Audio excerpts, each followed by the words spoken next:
इस वक्त सो फार जो है ना बेस्ट सर्वाइवल, ये क्वेश्चन मेरे पास बहुत ज्यादा था, तो फिर किस प्रोविंस में जाएं, तो बेस्ट सर्वाइवल प्रोविंस जो है में आता है सस्कैचुअन। तो आप इमीडिएटली जो है ना टोरंटो या वैंकूवर में इमीडिएटली ना आए, स्मॉल शहर को चूज करें, शेयर्ड एकोमोडेशन करें, और इन एनी केस कोशिश करें कि 2 इनकम हो किसी, और बिजनेस की तरफ आए। ये मुल्क जो है ना हम लोगों के लिए, ये उन लोगों के लिए मुल्क है, कनाडा हो जाए, ये इस तरह के जितने भी मुल्क है, यहाँ पर अगर आप अच्छे स्किल के साथ आते हैं फिर तो आपका यहाँ पर सर्वाइवल होता है। अगर आप मिनिमम वेज की तरफ जाते हैं, जिस तरह उबर वगैरह चलाना है या फिर इस तरह का, उसमें फिर सर्वाइवल करना थोड़ा सा मुश्किल हो जाता है। क्या मिनिमम वेज पे सर्वाइवल मुमकिन है स्ट्रगल के साथ? फैमिली के लिए अगर बीवी आपकी काम नहीं करती है। एक और क्वेश्चन आया था कि भाई आपके पास तो बच्चों को तो चाइल्ड बेनिफिट मिलता है 2 बच्चों के साथ। यस, बिल्कुल मिलता है। अमन पाकिस्तानी ने कहा कि good information to share specially for the newcomers और people in process to come to Canada. Nasir Khan Niazi sahab ने कहा मैं कनाडा में रहा हूं, बहुत मुश्किल गुजारा होता था, फिर खैर बात कह के वापस आ गया, ठंडी दोज़ख है कनाडा। मैं 4000 मंथ कमाता हूं, $1300 रेंट। ये देखें एक रियल स्टोरी अली भाई की। मैं 4000 मंथ कमाता हूँ, $1300 का रेंट, $800 कार का खर्चा, 1300 और 2100, $800 फूड, 2100 8 2900, $300 फूड एंड इंटरनेट। अच्छा, अब इनका जो खर्चा तकरीबन 3000 से 3200 के करीब हुआ है। तो कैसे करें? मैंने कहा भाई सर्वाइवल यहाँ जो है इलेक्ट्रिशियन के लिए है, सर्वाइवल यहाँ पर प्लम्बर के लिए है, सर्वाइवल यहाँ पर अप्लायंसेज इवन जो स्मॉल है उनकी अगर आप मरम्मत वगैरह कर सकते हैं, कोई टेक के अंदर आए तो सर्वाइवल इसके अंदर है। क्योंकि मैं एक आध लोगों को ऐसे को जानता हूँ जो महीने में 20 से 25,000 डॉलर भी कमाते हैं। ये मुल्क आपके लिए जन्नत भी बन सकता है, जहन्नम भी बन सकता है। Excuse my language, I am talking on a very street level. Government की सपोर्ट बहुत अच्छी है, बहुत अच्छा मुल्क है, बहुत अच्छा मुल्क है। मैं इसे कहूंगा it's a heaven on earth. Mostly जो लोग हैं चढ़ते पंजाब से जो भी आए थे, वो ट्रक ड्राइविंग में आए या किसके अंदर आए, आज वो बड़े बड़े बिल्डर्स भी हैं।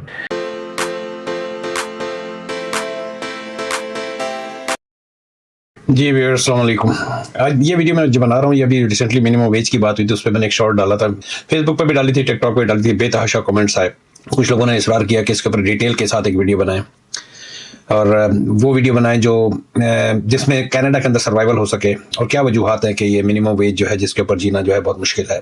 मैं बाकी आखिर मुझे मौका मिला तो उन कमेंट्स का भी जिक्र करूंगा जो मेरे पर टिकटॉक पे और यूट्यूब के आए पर ऊपर आए हैं। पर एनी हो, तो चलें तो डिटेल से इस वीडियो के बारे में बात करते हैं, और काफ़ी इन डिटेल मैंने ये वीडियो बनाई है और आप इसको आखिर तक देखिएगा। इस खास तौर पर उन लोगों के लिए ये एक अच्छी, जिसे कहते हैं, गाइडलाइन बन सकती है जो कनाडा आने के बारे में सोच रहे हैं, यहाँ पर ऑलरेडी स्ट्रगल कर रहे हैं। तो चलें इन डिटेल में चलते हैं। तो इंटरव्यू में जिस तरह मैंने पहले कहा कि मिनिमम वेज जो है 17.95 बढ़कर के करीब होने जा रही है, लेकिन क्या ये सवाल ये है कि क्या इस तरह पे आप सर्वाइव कर सकते हैं अगर आपके 2 बच्चे हैं? तो क्या ये जिंदगी मुमकिन है? और कौन सा प्रोविंस मिनिमम वेज के लिए बेहतर है जिस पे गुजारा हो सके? चले आज असल हकीकत बताता हूँ मैं, नंबर्स के साथ, इधर उधर की बातें नहीं, नंबर के साथ। देखिए, जो आदमी फुल टाइम काम करता है ना यहाँ पर 40 घंटे, और वो $17.95 के ऊपर अगर वो काम करता है, तो $17.95 मल्टीप्लाई बाय 40 इंटू 4 वीक्स, तकरीबन ये बनते हैं $2800। मैंने ये कैलकुलेट किया था, तो ये बनते हैं $2800, सॉरी रुपया कह रहा हूँ, बिफोर टैक्सेस। तो ये टोटली $800 के करीब बनेंगे। तो कटा के आपके हाथ में ना पर मंथ जो आएगा वो 2300 to 2500 के करीब आपके पास कटा के आएगा। अब असल झटका यहाँ पर ये है, जो पूरा खर्चा यहाँ पर होता है, अगर सिंगल पर्सन अगर आप रह रहे हैं, एवरेज कॉस्ट सिंगल पर्सन के लिए जो है वो तकरीबन आई वुड से दैट, अगर वो इंडिपेंडेंट रह रहा है, इंडिपेंडेंट 2 तरह के सिंगल पर्सन जो है 2 तरीके से रहता है, या तो वो शेयरिंग में रहता है या वो इंडिपेंडेंट रहता है। अभी मैं एवरेज कॉस्ट बताता हूँ। अगर वो सिंगल पर्सन इंडिपेंडेंट रह रहा है, तो इंडिपेंडेंट अगर रह रहा है तो वो मिनिमम भी जो है, अगर वो एक रूम वगैरह लेके चलता है तो उसको $700 से $1000 का एक रूम मिलता है, $700 से $1000 का रूम मिलता है। खाना वाना शेयरिंग में अगर करता है 300 मिनिमम, 500 भी उसका खर्चा हो सकता है सिंगल पर्सन का। और अगर फैमिली और ये मैं बता रहा हूँ अगर वो इंडिपेंडेंट रह रहा है, पहले सॉरी मैंने बताया था शेयरिंग में रह रहा है तो वो $700 से $1000 का, और वो इंडिपेंडेंट अगर रह रहा है तो वो 1200 1400 1600 में उसको एक कमरा मिल जाता है।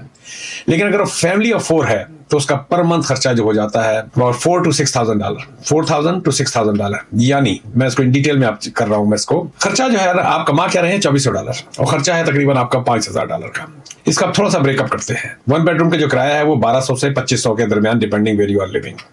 ग्रोसरी आती है तकरीबन फी बंदा जो है $300 की। अगर आप फैमिली ऑफ 4 हैं तो आपकी तकरीबन $1400 की ग्रोसरी आ जाती है। यूटिलिटीज जो है, अगर आप किराए पे मकान लिए हुए तो मिनिमम $200 की तो कुछ भी नहीं है, यूटिलिटीज आपको पढ़नी ही पढ़नी है। $200 से $400 की। ट्रांसपोर्ट है $150 to $400। ये मैं वो बता रहा हूँ जो अगर आप बसेस वगैरह पे सफर कर रहे हैं। अगर आप गाड़ी ओन करते हैं तो फिर आप बिक जाएंगे। एक आध लोगों का ऐसा भी हुआ, और जी हमने गाड़ी इस तरह की फाइनेंस करा ली तो वो हमें इतने की पड़ गई। अच्छा जी, आगे बढ़ते हैं। इंटरनेट फोन वगैरह, मिनिमम फोन वगैरह आपको $50, इंटरनेट लेंगे तो वो $100 to $200 करीब इंटरनेट पड़े। तो ये सारे खर्चे हैं।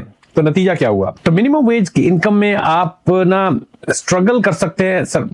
आई मीन ये दो वर्ड है, सर्वाइवल एंड स्ट्रगल। तो दोनों जो है ना, आपको इसमें आप सर्वाइव कर जाएंगे किसी तरीके से, लेकिन बहुत ज्यादा स्ट्रगल के साथ, बहुत ज्यादा स्ट्रगल के साथ। अब आगे बढ़ते हैं। अब अगर एक बंदा मिनिमम वेज पर है और उसकी वाइफ काम नहीं कर रही, बच्चे उसके दो हैं, तो ये तकरीबन इम्पॉसिबल है, क्योंकि उसकी ग्रोसरी जो है ना, वो जिस तरह मैं पहले कर चुका हूं, $2000 का उसका रेंट होगा, ग्रोसरी 1400 की होगी। अब उसके पास बाकी जो है $2000 टोटल खर्चा जो है इसका बनता है तकरीबन $5000 के करीब, जिस तरह मैं पहले जिक्र कर चुका हूं। इनकम कितनी हुई? $2400 की। डेफिसिट कितने का हुआ? 2500 का। कैसे गुजारा करेगा? अब आगे बढ़ते हैं। लिविंग वेज है क्या ओंटारियो में? ओंटारियो में जो है ना, तकरीबन लिविंग वेज जो बनती है वो $21 से $23 है। मिनिमम वेज जो है वो 1795 है। यानी कि 21 से $23 का लिविंग वेज ये कही जाती है कि जिसमें बंदे का सर्वाइवल हो सकता है। अब गैप जो आ रहा है ये $5 पर आवर के हिसाब से गैप आ रहा है। इसको कैसे मैनेज करेगा? अब असल हिस्सा आता है कि मैं आपको ना प्रॉमिस की तरफ लेके जाता हूँ, डिफरेंट प्रोमिसेस की तरफ लेके जाता हूँ कि उसका कंपैरिजन करता हूँ। ओंटारियो जो है is a very high cost. Wage 18 है, बहुत ज्यादा कॉस्ट है, सर्वाइवल बहुत मुश्किल है। ब्रिटिश कोलंबिया में 18 मिनिमम वेज जो है वो 18-25 के करीब है, बहुत ज्यादा कॉस्ट है। जैसे ही मसला टोरंटो में है वैसे ही आपको जनाब साहब वैंकूवर में, अल्बर्टा में, अब जी मैं सर्वाइवल की बात कर रहा हूँ, $15 उसकी मिनिमम वेज है। कॉस्ट वहां पर मॉडरेट है, ऑप्शन बेहतर है, वहां आप सर्वाइव कर सकते हैं। सस्कैचुअन एक सूबा है हमारा, जिस अल्बर्टा है उसके साथ लगा हुआ है सस्कैचुअन है, वहां पर वेज है $15.35 और कॉस्ट लो है वहां पर। तो इस वक्त सो फार जो है ना बेस्ट सर्वाइवल, ये क्वेश्चन मेरे पे बहुत ज्यादा था, तो फिर किस प्रोविंस में जाएं? तो बेस्ट सर्वाइवल प्रोविंस जो है में आता है सस्कैचुअन, जहां पर आप सर्वाइव कर सकते हैं, लेकिन वहां पर फिर जॉब अपॉर्चुनिटी आपको उसी तरह कम मिलेगी। तो टोरंटो जो है या GTA का एरिया जो है या ओंटारियो का जो प्रोविंस है एक बहुत बड़ा प्रोविंस है, तो इस हिसाब से यहाँ पर जॉबों की भी बहुत ज्यादा आसानी है। लेकिन सस्कैचुअन में अगर आप जाएंगे तो वहां पर जॉब भी कम है, लेकिन इस मिनिमम वेज के ऊपर, वहां की मिनिमम वेज के हिसाब से आपके पास सर्वाइवल आसान है। इसी तरह मिनीटोबा है, अच्छा ऑप्शन है, अफोर्डेबल प्रोविंस है। क्वेबेक है, वहां पर कॉस्ट लोअर देन ओंटारियो है लेकिन मैनेजेबल है, वहां पर आप मैनेज कर सकते हैं। New Brunswick, Atlantic provinces, survival possible है, लोएस्ट कॉस्ट है उस इलाके में। अटलांटिक प्रोविंसेस में न्यू ब्रंसविक है, आपका नोवा स्कोशिया है, PEI वगैरह जो साइड पे लगते हैं। लेकिन मुझे अभी जाना था न्यू ब्रंसविक में इस हफ्ते के अंदर, लेकिन मैंने जब देखा, मेरा जो जिन साहब के पास मुझे जाना था, तो उन्होंने जब मुझे फोटोएं दिखाई हैं, मैंने कहा तो उस पर टिकटॉक पे भी डाली है, तो बर्फ ही बर्फ है। और टाउन कितने हैं कि कुछ 7000 आदमियों का टाउन है, जो बड़ा शहर है न्यू ब्रंसविक का, शायद जो फ्रैग्रेटन करके मेरे जबान पे नहीं चढ़ता है, शायद उसकी आबादी 1.5 लाख वगैरह की है, जो उनका कैपिटल है। तो वहां पर चूंकि आबादी कम है, आबादी कम होने की वजह यही है कि वहां पर अपॉर्चुनिटीज कम है, उस हिसाब से इंडस्ट्रियल सेटअप नहीं है, जॉब्स नहीं वहां पर मिल सकती। नोनोवेट वेज हाईएस्ट है, कॉस्ट बहुत ज्यादा है वहां पर $20 की, वो बिल्कुल नॉर्थ।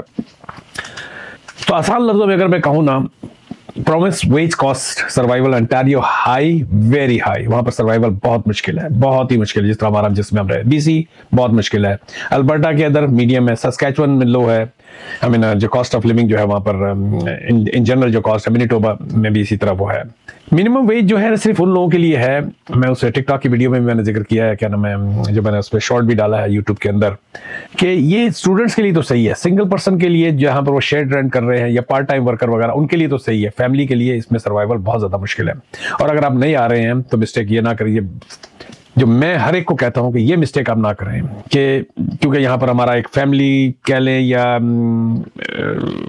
सोशल सर्कल होता है कि जी मेरा फलाने जानने वाला टोरंटो में रहता है, ये वो 1 दिन 4 दिन तो 10 दिन तो अपने घर में रख लेगा, लेकिन सर्वाइवल आपने खुद ही करना है। तो आप इमीडिएटली जो है ना टोरंटो या वैंकूवर में इमीडिएटली ना आए, स्मॉल शहर को चूज करें, शेयर्ड एकोमोडेशन करें, और इन एनी केस कोशिश करें कि 2 इनकम हो, किसी तरीके से भी 2 इनकम कोशिश करें।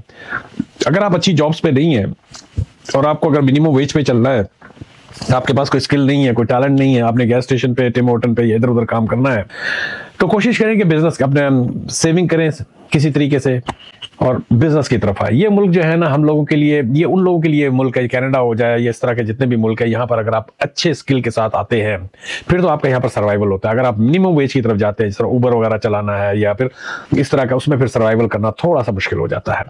उसका बेस्ट ये मैं हर एक को रिकमेंड करता हूँ, हाईली हाईली हाईली कोशिश करें कि कोई बिजनेस वगैरह करने की कोशिश करें, जो कोई ऑनलाइन हो या किसी तरह का, इस तरह बाय एंड सेल वगैरह को। इसमें मैंने काफ़ी वीडियोस बनाई हैं कि आप किस तरह ऑनलाइन काम कर सकते हैं, किस तरह आप मार्केट प्लेस पे काम कर सकते हैं, किस तरह आप जो ऑक्शन वाले हैं या लिक्विडेशन वाले हैं वहाँ से सर्वाइवल है, स्ट्रगल है, सब कुछ है, लेकिन आपको अल्लाह पाक कहीं ना कहीं आपको रास्ता देगा। तो इसमें फाइनल वर्डिक्ट में क्या कह सकता हूँ, क्या मिनिमम वेज पे सर्वाइवल मुमकिन है स्ट्रगल के साथ? फैमिली के लिए अगर बीवी आपकी काम नहीं करती है। एक और क्वेश्चन आया था कि भाई आपके पास तो बच्चों को तो चाइल्ड बेनिफिट मिलता है 2 बच्चों के साथ। यस, बिल्कुल मिलता है। चाइल्ड बेनिफिट उन लोगों को मिलता है क्या नाम है, अगर आपकी मिनिमम वेज के ऊपर है तो आपको अप टू $1,500 तक का, तो ये एक बहुत बड़ा कम्प्लीमेंट होता है। अगर एक हस्बैंड एंड वाइफ है, अगर उनके बच्चे नहीं है, यकीनी बात है वो फिर 1 बेडरूम के अंदर जाएंगे, उनको किराया थोड़ा सा कम हो जाएगा, लेकिन फिर उनको चाइल्ड बेनिफिट वगैरह बिल्कुल नहीं मिलेगा। तो बेस्ट प्रोविंसेस कौन से हो सकते हैं? सस्कैचुअन है, मिनीटोबा है, अल्बर्टा है, अटलांटिक कनाडा है। अटलांटिक कनाडा ये मैं पहले जिक्र कर चुका हूँ, आपके ये नोवा स्कोशिया है, पीआई है, न्यू ब्रंसविक वगैरह के जो इलाके हैं। तो व्यूअर मैं आखिर में यही कहूंगा, अगर आप वाकई कनाडा आने का प्लान कर रहे हैं तो ये आप वीडियो आपकी आंखें खोलने के लिए थी। अगर आप चाहते हैं कि कौन सा बेस्ट शहर है जहाँ पर कितनी सैलरी हो, और तो मुझे जो है ना आप कनाडा रियल्टी जो भी है, कनाडा की जो रियल्टी है उसके बारे में कमेंट करें, मैं एक कंप्लीट गाइड बना दूंगा उस शहर के बारे में जहाँ आपको जाना चाहिए। चले भैया अब चलते हैं थोड़ा सा मैं कमेंट्स की तरफ। मेरा अमन पाकिस्तानी ने कहा good information to share specially for the newcomers और people in process to come to Canada. ये अवान बुइकी साहब ने कहा पाकिस्तान से बहरहाल बेहतर है। नासिर खान न्याजी साहब ने कहा मैं कनाडा में रहा हूँ, बहुत मुश्किल गुजारा होता था, फिर खैर बात कह के वापस आ गया, ठंडी दोज़ख है कनाडा। मैं 4,000 मंथ कमाता हूँ, $1,300 रेंट। ये देखें एक रियल स्टोरी अली भाई की। मैं 4,000 मंथ कमाता हूँ, $1,300 का रेंट, $800 कार का खर्चा, 1,300 और 2,100, $800 फूड, 2,100 8 2900, $300 फूड एंड इंटरनेट। अच्छा, अब इनका जो खर्चा तकरीबन 3,000 से 3,200 के करीब हुआ है। बचा क्या इनके पास $500-700, लेकिन ये बड़ा इन्होंने नपा तोला खर्चा बताया है। कभी कभी महीने में दिल करता है कि आदमी बाहर खाना खाए, कभी कभी दिल करता है कि एक ट्रिप जो है आदमी नियाग्रा का भी लगाए। अब समर आ रहे हैं तो और खर्चा होगा, फिर कपड़ा लगता है, और फिर पाकिस्तान से भी डिमांड आ जाती है क्योंकि हम वहां से आए हैं तो कोई ना कोई थोड़ा बहुत देखना पड़ता है। और अगर आप एक ने ट्रिप लगा लिया तो फिर आप क्रेडिट कार्ड्स के ऊपर चढ़ गए, फिर आके आप क्रेडिट कार्ड उतारते रहे। शाहिद सिद्दीकी साहब ने कहा टोटल एग्री, ये एटीट्यूड गर्ल ने कहा आई एम देयर, अल्लाह रहम फरमाए। एक ने कहा है AZ ने कहा यस एग्जैक्टली राइट। डॉक्टर इसमें जट ने कहा ISMG जट साहब ने कहा है कि brother you are saying is true. तो कुछ ने कहा है कि जी कनाडा गवर्नमेंट कुछ नहीं कर रही, ऑनलाइन से कमेंट्स है। तो ये कनाडा के अंदर एक सर्वाइवल है, एक स्ट्रगल है। इसलिए मैं सबसे कहता हूं कि भाई आप ना इस मुल्क में अगर आप आते हैं कोशिश करें कि कोई स्किल सीख के आए। अभी आज ही मेरी एक साहब से बात हो रही थी कि यहाँ पर हम सर्वाइवल कैसे करें। मैंने कहा भाई सर्वाइवल यहाँ जो है इलेक्ट्रिशियन के लिए है, सर्वाइवल यहाँ पर प्लम्बर के लिए है, सर्वाइवल यहाँ पर अप्लायंसेज इवन जो स्मॉल है उनकी जो अगर आप मरम्मत वगैरह कर सकते हैं। कोई टेक के अंदर आए, HVAC के अंदर है, हीटिंग वेंटिलेशन एंड क्या होता है HVAC एयर कंडीशन वगैरह, तो सर्वाइवल इसके अंदर है। क्योंकि मैं एक आध लोगों को ऐसे को जानता हूँ जो महीने में 20 से 25 हज़ार डॉलर भी कमाते हैं ये HVAC के अंदर, ये इस तरह के कामों के अंदर। तो स्किल लेके आए। अगर आप सिंपल मिनिमम वेज के अंदर इस मुल्क के आके रहते हैं तो आप सर्वाइव नहीं कर सकते। ये मुल्क आपके लिए जन्नत भी बन सकता है, जहन्नम भी बन सकता है। Excuse my language, I am talking on a very street level. Government की सपोर्ट बहुत अच्छी है, बहुत अच्छा मुल्क है, बहुत अच्छा मुल्क है। मैं इसे कहूंगा it's a heaven on earth. अगर आप स्ट्रगलिंग मोड में हैं, मुझे तो इस बुढ़ापे में सर्दी बर्दाश्त नहीं होती है और मैं इसीलिए निकलने के चक्कर में रहता हूँ, यहाँ से विंटर में एटलीस्ट निकला हूँ, लेकिन समर में वाकई एक जन्नत बन जाती है। लेकिन आप पैसा भी कमा सकते हैं। आप अपनी पंजाबी चढ़ते पंजाब के जो पंजाबी है यहाँ पर, वहां पर ऐसे ऐसे हैं लोग यहाँ पर जिन्होंने वाकई झंडे गाड़े हैं। तो क्या कनाडा उनके लिए भी वैसा ही है जैसे आम लोग जो आते हैं उनके लिए भी? लेकिन उन्होंने इसका अपना VN लिया, अपना एक रोड मैप बनाया और आज वो कहाँ से कहाँ पहुंचे हुए हैं। मोस्टली जो लोग हैं चढ़ते पंजाब से जो भी आए थे वो ट्रक ड्राइविंग में आए या किसके अंदर आए, आज वो बड़े बड़े बिल्डर्स भी हैं। तो बिल्ड करने पर है, आपकी सोच के ऊपर डिपेंड करता है कि आप कैसे इस मुल्क को लेके चलते हैं। शुरू में यहाँ पर स्ट्रगल करेंगे आप, लेकिन कामयाबी एक दिन जरूर आपके जो है ना कदम चूमेगी। तो चले भैया मैं यहाँ पर इसको खत्म करता हूँ। तो Canada can be a heaven, Canada can be a hell. It depends on you how you take this country and how you move yourself। लेकिन ये एक आसान मुल्क नहीं है, मुश्किल मुल्क है। खूबसूरत मुल्क है, सोशल वेलफेयर वाला, सोशल गवर्नमेंट की तरफ से बहुत सारी फैसिलिटीज है। वो फिर एक बहुत लंबी डिबेट हो जाएगी कि ये फलानी हेल्प नहीं है, फलानी हेल्प। बहुत ही पीसफुल कंट्री है, क्राइम फ्री कंट्री है, महंगा है। अब डिपेंड आप पे करता है कि आप कौन से स्टेप्स लेते हैं, किस तरह अपने फ्यूचर को यहाँ बिल्ड करते हैं। लेकिन एक रोड मैप लेके चले कि मुझे ये करना है इस साल, ये 2 साल मेरी ये स्ट्रगल है, इसके बाद मैंने ये कोर्स करना है, इस तरह अपने आप को अपग्रेड करना है, एक टारगेट लेके चले। चले भैया, मिलते हैं एक ब्रेक के बाद। जिस तरह हर दफा कहता हूँ, मेरे चैनल को सब्सक्राइब करें, शेयर करें, लाइक करें, कमेंट करें।